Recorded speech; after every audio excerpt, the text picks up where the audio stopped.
Bismillahirrahmanirrahim. Assalamualaikum warahmatullahi wabarakatuh. Perkenalkan, nama saya Nurunda Aprilia dengan NIM 58800-1246. Kelas 5 MHUB dengan jurusan Manajemen Haji dan Umroh Angkatan 2020, Fakultas Dakwah dan Komunikasi. Pada kesempatan kali ini saya akan membuat atau membahas mengenai bimbingan manasik umroh. Bismillahirrahmanirrahim. Assalamualaikum warahmatullahi wabarakatuh. Alhamdulillah, alhamdulillah, alhamdulillahirabbil alamin. Puji syukur atas kehadirat Allah Subhanahu wa taala karena pada hari ini kita masih diberi kesempatan serta kesehatan untuk menjalankan manasik ini. Salawat serta salam tak lupa pula kita haturkan kepada Nabi besar kita Muhammad sallallahu alaihi wasallam. Nabi yang membawa kita dari alam kegelapan menuju alam yang terang benderang seperti hari ini.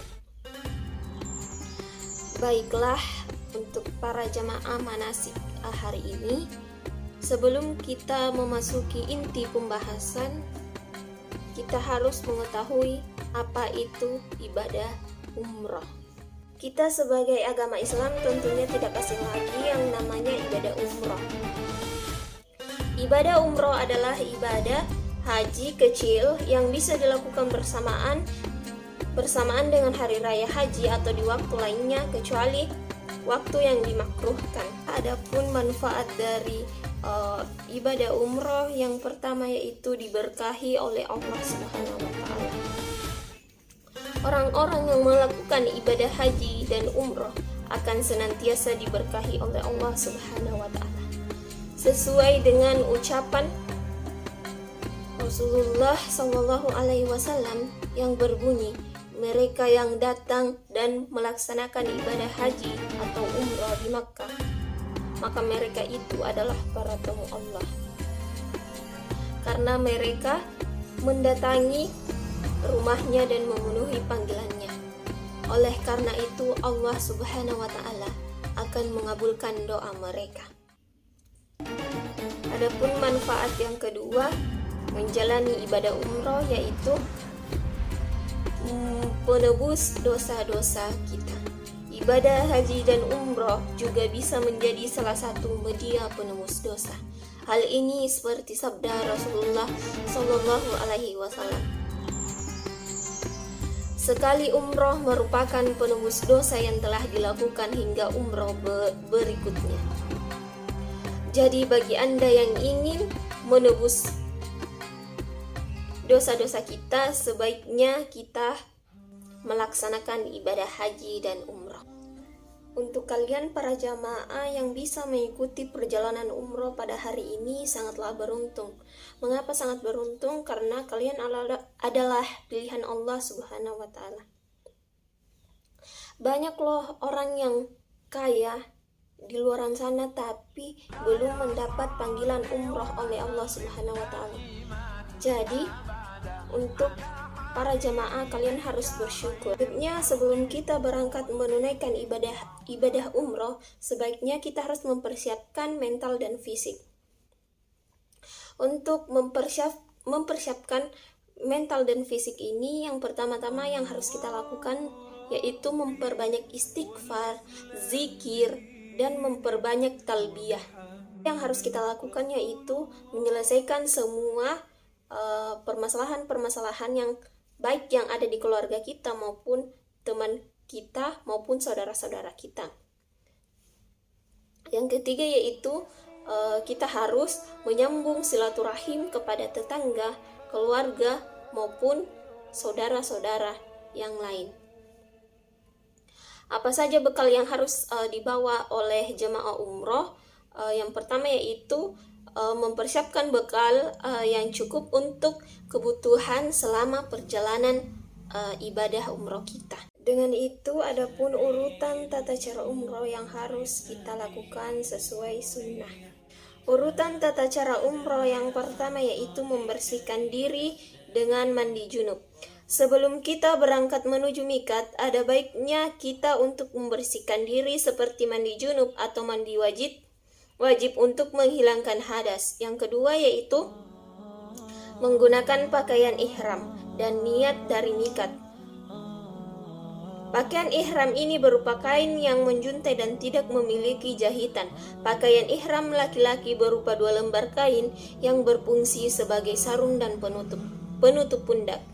Sedangkan pada wanita disyariatkan untuk menutup seluruh tubuh meskipun tidak dibenarkan memakai nikab. Urutan yang ketiga yaitu kita harus membaca talbiyah selama perjalanan. Yang dimaksud talbiyah ini adalah labbaik Allahumma labbaik labbaik la syarika laka labbaik innal hamda wa ni'mata laka wal mulk la syarika lak. Yang keempat yaitu masuk Masjidil Haram dan mencium Hajar Aswad. Ketika memasuki Masjidil Haram, dianjurkan untuk membaca doa masuk masjid saja. Yang kelima yaitu tawaf sebanyak 7 kali. Dalam melakukan urutan ibadah umroh yang satu ini, kita disunnahkan pula untuk berlari-lari kecil di 3 putaran pertama dan berjalan biasa di 4 putaran terakhir. Yang keenam, sholat 2 rakaat di depan makam Nabi Ibrahim. Yang ketujuh, beristirahat dan minum air zam-zam. Yang kedelapan yaitu lakukan sa'i sebanyak 7 kali.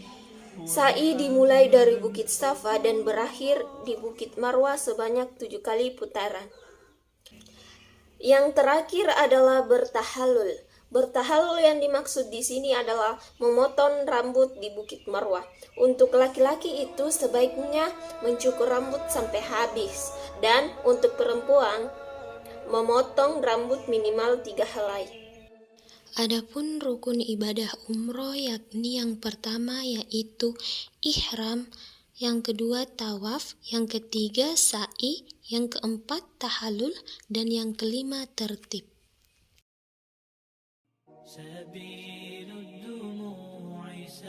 Ihram atau niat menjadi kegiatan untuk mengawali ibadah umroh. Selain niat, sebelum melakukan ibadah umroh, seorang muslim juga wajib mengenakan pakaian ihram atau kain tanpa jahitan dan melafalkan niat.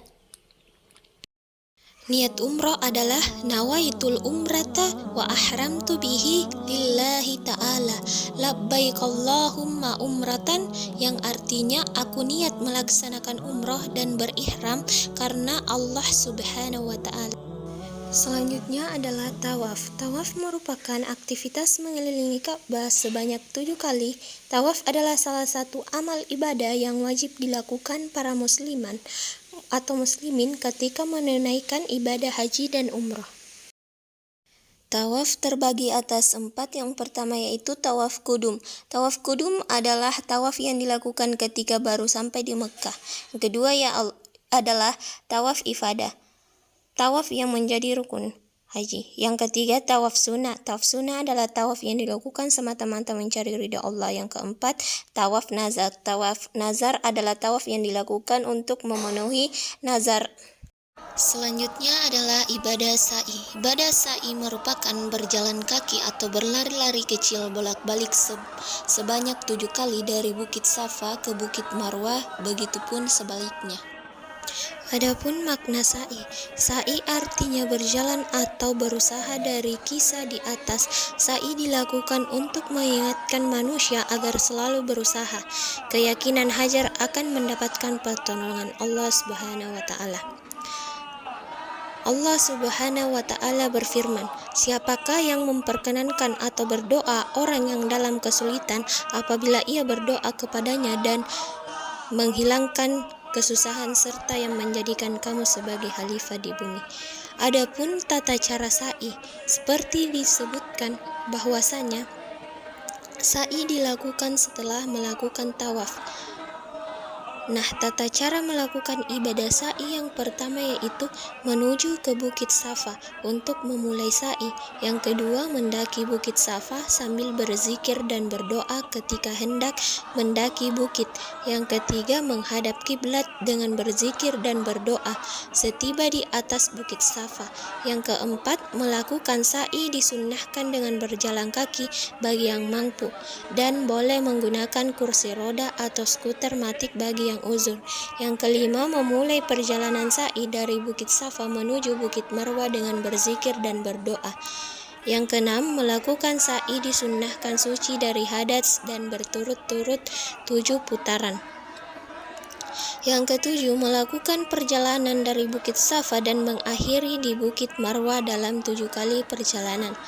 Yang kedelapan, perjalanan dari Safa ke Marwa dihitung 1 kali perjalanan. Sebaliknya, perjalanan dari Marwa ke Safa juga dihitung sebagai 1 kali perjalanan. Dengan demikian, hitungan ke-7 berakhir di Marwa. 9, bagi jemaah laki-laki disunnahkan untuk melakukan ar-ram atau berlari-lari kecil saat melintas di sepanjang lampu hijau, sementara jemaah perempuan cukup berjalan biasa.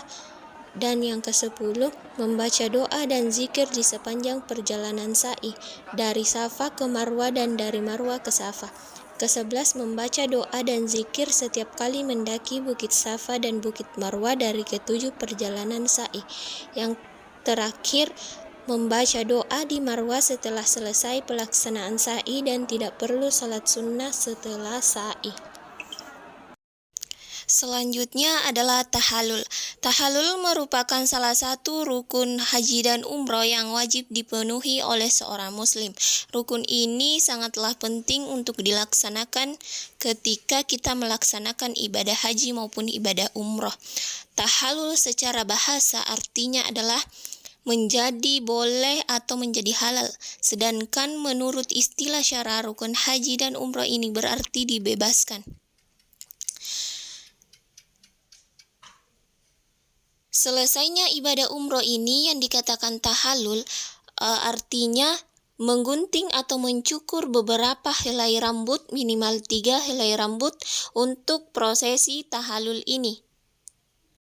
Makna tahallul bukan sekedar hanya potong rambut. Proses bercukur atau tahallul ini adalah suatu proses yang sangat penting dan tidak boleh ditinggalkan seorang jamaah. Bercukur ini mungkin terkesan mudah, tetapi jika jamaah tinggalkan maka ibadah haji atau umroh itu perlu diulang lagi.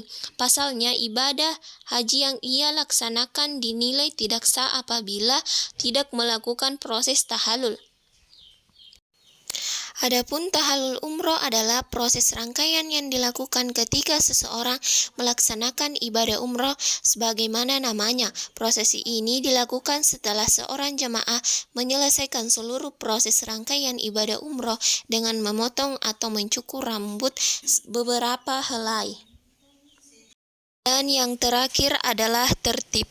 Tertib memiliki maksud bahwa para jamaah ibadah umroh harus melaksanakan segala rukun umroh satu persatu atau sesuai urutan dan aturan yang telah ditetapkan. Alhamdulillah, telah selesailah penjelasan manasik umroh dari saya. Kurang dan lebihnya mohon dimaafkan. Wabillahi taufiq wal hidayah. Wassalamualaikum warahmatullahi wabarakatuh.